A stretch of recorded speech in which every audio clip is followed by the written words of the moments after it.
Hey there, Sabine here. Hope you're having a fabulous day. So, yesterday we focused on the things, the habits that you want to take into 2026 and making that list. And I shared mine. And so I also did a list of the things that I am not taking into 2026 or I don't want in 2026. However, what I know about the subconscious mind and how it works is that it's going to register whatever it is that you say. It's not going to register the don't, the not, the can't, right? It's just going to register the thing. So rather than create a whole bunch of lists of things that I don't want or that I'm not going to do or that I'm not going to tolerate, that wouldn't serve me. If anything, it's going to create more of that.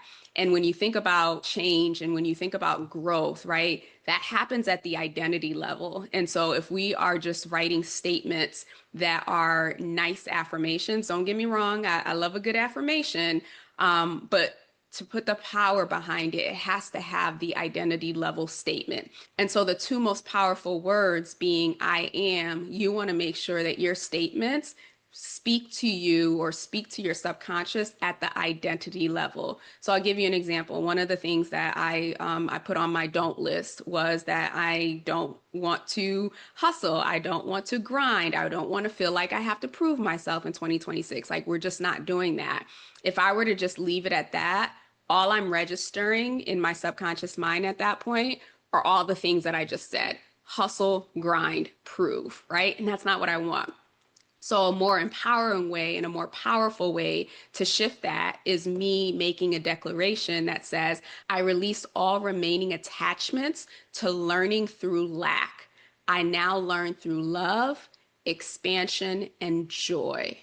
That is a declaration. I didn't use specifically I am in this particular case, but what I am stating is this is how I learn moving forward. And anything that's not aligned with that, I no longer am in alignment with that. So I didn't have to say prove, I didn't have to say lack, I didn't have to say hustle or grind or anything like those words aren't even in my vocabulary anymore. I refuse to have them as part of my vocabulary. I'm sharing them for the purpose of this video. So hopefully that gives you a little bit more insight.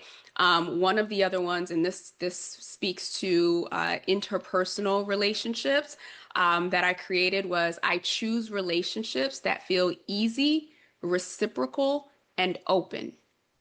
Period. That's the feeling, those are the words, that's the experience that I want to have. Another one is I am now available for aligned clients whose organizations, systems, values, and energy reflect the ease, excellence, and reciprocity I embody. So, as you can see, I have made my list of the things that I don't want or the things that I won't tolerate or the things that I can't do anymore. And rather than having that be the list and the declaration that I put out there, I have now said, well, what's the opposite of that?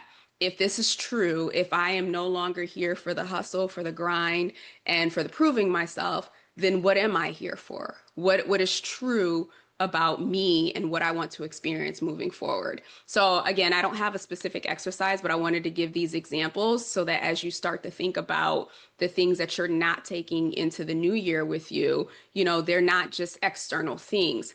Who you're being and how you're showing up is going to impact how you experience your reality in 2026. So what I'm inviting you to do is look at the things that you don't want and the things that you no longer want to carry and determine who do you need to be in order for those things to no longer show up. So that's what I have for you today. I'll be back tomorrow. Have a great rest of the day. We'll talk soon. Take care.